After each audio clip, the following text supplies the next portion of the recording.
ak fi teew ak ñi fi teewul mais aussi bañ a fàtte suñu jigéen muy madame Ndoye chef CADLu Sindia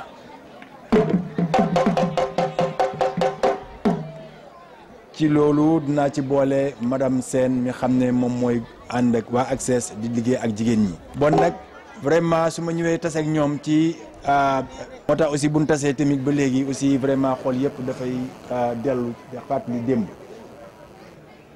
di remercier vraiment tey jii wax ji yëpp cant ak ngërëm la cant ak ngërëm jëmale ko ci ACCESS bi xam ne moom moo ñu invité moo tax ñu teew fi tey ndax ACCESS dafa am convention ak Eaux et Forêts depuis 2009 depuis 2009 ba léegi ACCESS mi ngi liggéey ak ñun ne ñu jàppale ko ci liggéey bi ànd ak moom pour jàppale population yi xam ne moom mooy askan wi te defe naa ne li tax ñu koy jàppale aussi lu am solo la ndax bu ñu waxee garab wax noonu lépp ndax tey jii ñun ñi fi toog ñëpp soit ay baykat lañu wala ñu ay sàmm mais fi mu nekk nii toujours ku nekk mi ngi yor kurusam wala muy jàng muy ñaan yàlla may ñu ndox parce que bu ngeen xoolee nawetu ren bii ba léegi ñi ngi ñaan suñu borom bi may ñu ndox parce que nawet bi léegi vraiment ndox man ci yaakaar amaguñ ko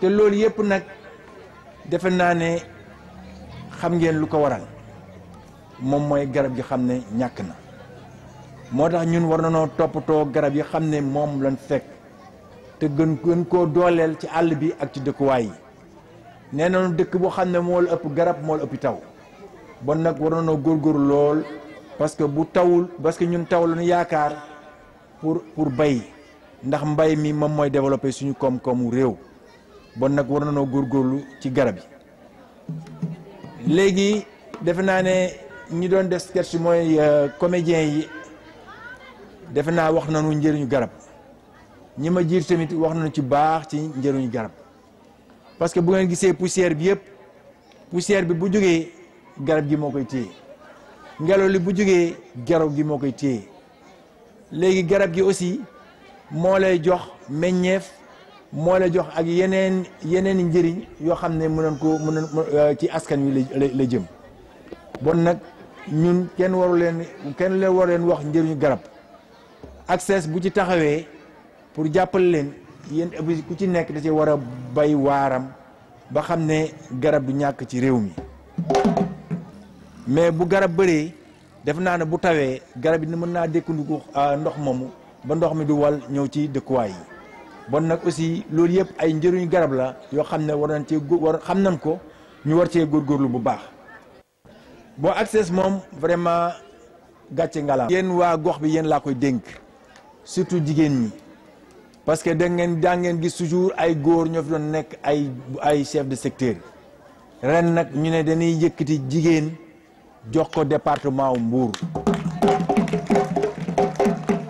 bon nag yéen a ko war a mën a jàppale parce que dafay door yéen a ko war a mën a jàppale pour léegi mission bi xam ne service Eaux et Forêts dénk na ko mu mën ko réussir te yaakaar naa ne di ngeen ko defal bu baax a baax.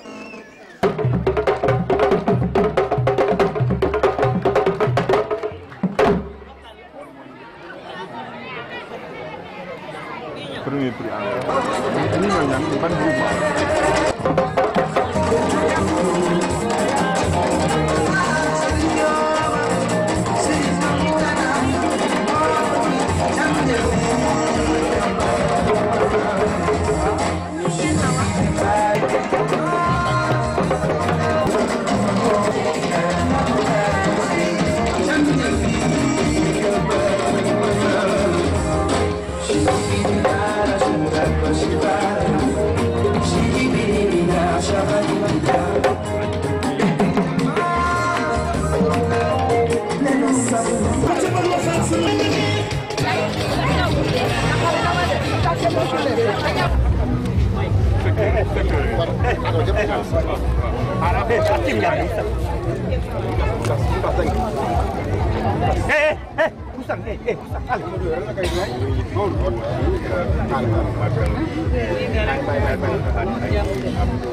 Moussa sa loxo. Moussa sa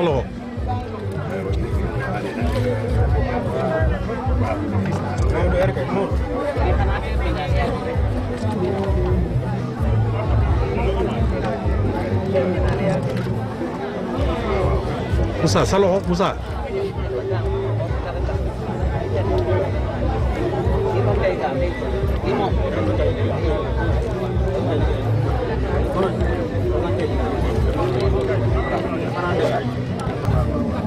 Bon, je ne vais pas faire comme l'autre, je vais planter.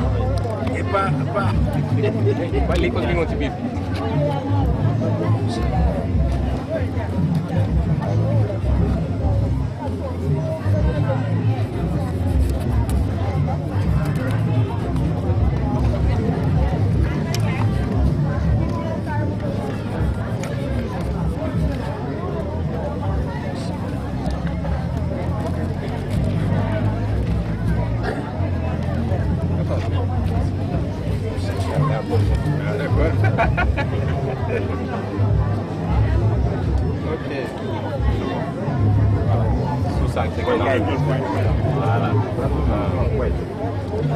Vậy sao anh nhốn?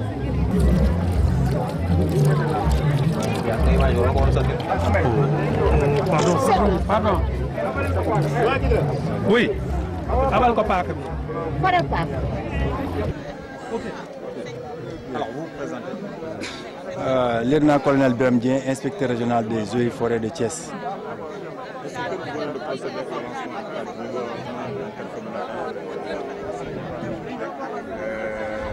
D'abord, la journée différée de l'arbre.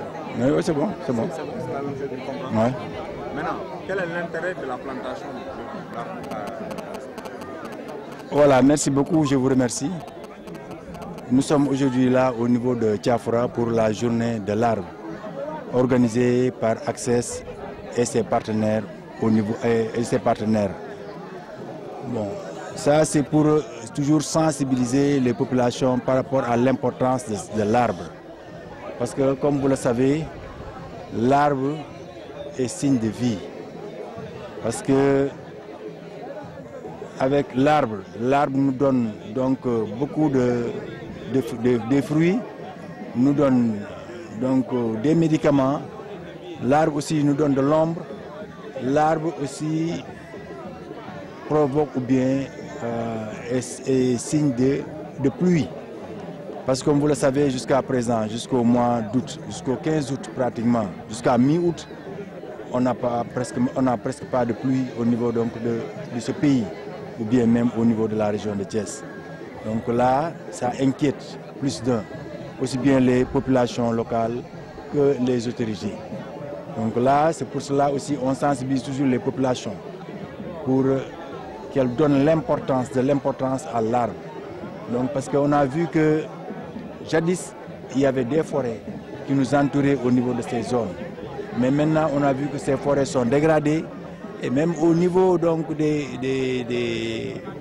du paysage agraire où on avait beaucoup d'arbres tels que le cadre, qui est un arbre fertilisant qui permet donc d'augmenter les rendements agricoles. On a vu que même ces arbres ont tendance à disparaître, de même que le baobab, etc. Donc là, il faudrait qu'on sensibilise les populations, qu'on profite de la journée de l'arbre pour sensibiliser les populations par rapport à l'importance de l'arbre. Parce que tout ce qui est poussière, tout ce qui est gaz toxique, l'arbre absorbe ces poussières, ces gaz toxiques. Et l'arbre nous donne ce dont on a besoin pour la vie, c'est-à-dire l'oxygène. L'arbre absorbe les gaz carboniques et nous donne de l'oxygène qu'on utilise, dont on a besoin pour notre vie. Donc là, je pense bien que rien que ça devait aussi sensibiliser les populations à redoubler d'efforts pour augmenter le taux de boisement dans les terroirs. Je dis dans les terroirs, c'est dans les champs, dans les écoles, etc., etc. Et là, on a vu que l'arbre nous permet de lutter contre les inondations. Parce que vous savez tous, ici on est au niveau d'un plateau, d'un massif, le massif de Thiès. Et là, ce massif, là, était très bien boisé. Mais maintenant, on s'est rendu compte qu'avec la dégradation donc, de ce massif-là, toutes les pluies, toute l'eau qui tombe au niveau de ce massif ruisselle pour aller vers les établissements humains. C'est ce qui provoque les inondations récurrentes. Donc là, il faudrait qu'on essaie vraiment de renforcer ce reboisement au niveau donc, de ces massifs-là pour lutter efficacement contre les inondations des villages. On se présente. Je suis M. Abdoulaye Seck, je suis assistant du coordinateur de Access chargé de programme d'appui au développement local durable. Aujourd'hui, vous avez organisé en tout cas une journée intercommunautaire de l'arbre. Oui. Quel est l'objectif poursuivi pour Access? Oui. Donc, à la suite de la journée nationale de l'arbre, depuis 2006, chaque année, Access organise une journée intercommunautaire de l'arbre qui réunit les 4 communes de sa zone d'intervention, donc à savoir Yen, Diassindia et Popenguine-Dayan. Donc, avec les groupements de femmes bénéficiaires, il y a aussi d'autres organisations, des OCB, qui sont également bénéficiaires du projet. Et en collaboration avec les collectivités territoriales et nos partenaires techniques et financiers et les services techniques. Donc le sens de la journée, c'est faire une communion avec la population dans le cadre des activités du projet, mais également dans le cadre de la sensibilisation et de l'information par rapport à la gestion de l'environnement et des ressources naturelles. Parce que nous sommes dans une zone qui a une particularité, donc le contexte est vraiment en évolution. Avec les grands projets de l'État, il y a une forte pression sur les ressources naturelles, particulièrement sur le foncier. Et il y a une dégradation généralisée des ressources forestières. Et il y a également une occupation anarchique de l'espace. Et nous pensons que c'est le moment de sensibiliser les populations en premier lieu, mais également les autorités, pour qu'ils puissent voir dans quelle mesure on pourrait essayer de renverser cette tendance-là. Donc, ce sont des défis par rapport auxquels Access fait face pour essayer de gérer de manière durable son environnement et avoir les résultats escomptés. Qui avait comme arbre parrain, c'est le bér. Oui, j'ai oublié le nom scientifique. Voilà, c'est ça. Apparemment, on a vu que... Parce que tout à l'heure, le directeur de Hex a parlé de ça, du suivi, du reboisement. Et eux, ils insistent beaucoup sur ça, sur le suivi du taux de reprise, du taux de survie et du taux de réussite. Donc c'est important. Il faut planter, mais aussi il faut qu'après la plantation, faire un suivi pour avoir des résultats et ne pas être sur un même espace ou un seul endroit. Chaque année, revenir pour reboiser là-bas, planter là-bas. Franchement, ça ne favorise pas le développement des formations forestières. Il faudrait essayer de faire un suivi et avoir de bons taux de réussite. Parce que le taux de réussite est mesuré au bout de 3 ans de plantation. Mag yoo xam ne état bi dafa indi loolu lu mu jur mooy que jëkkante jéem a giiroo suuf si ak yeneen ressources naturelles te loolu dafa am jeexital ci wàllu environnement parce que yàq-yàq dafa bëri. Donc de telle sorte que ñu yaakaar ne bés yu mel ni bu fekkee am na rek war nañu mën a waxtaan ak nit ñi jëkkee ko ci population bi mais aussi teg ci aussi ñi nga xam ne ñooy kilifa yi ak décideurs yi su ko defee ñu mun ci jël ay matuwaay yu mat sëkk su ko defee loolu tendance bi nga xam ne moom la ñu dund actuellement ñu mun ko renverser. ñu gën a sawar ci liggéey bi parce que aire protégée mooy wàllu environnement bi pour muy protection ak gestion des ressources naturelles. Donc groupement bi nga xam ne moo gën a takku ci liggéey bi dañ koy récompense su ko defee ñeneen groupement yi buñ ci gisee ñu mën a góorgóorlu mën a vraiment takku pour ñoom tamit ñu jéem a def liggéey bu mucc ayib su ko defee ñoom tamit bu déwénee xëy na ñu mën leen récompenser. ci wàllu groupement yi tamit ba tey noonu la parce que dañoo am ay activités génératrices de revenus parce que environnement dafa nekk mbir moo xam ne gaawul njëriñi gaawul donc moo tax ñu am ay activités d'accompagnement muy wàllu activité génératrice de revenus. Donc ci loolu aussi groupement bi nga xam ne moo gën a ràññeeku ci wàll woowu nga xam ne moo gën a dugal xaalis ci gafakam kooku tamit dañ koy encourager récompenser ko.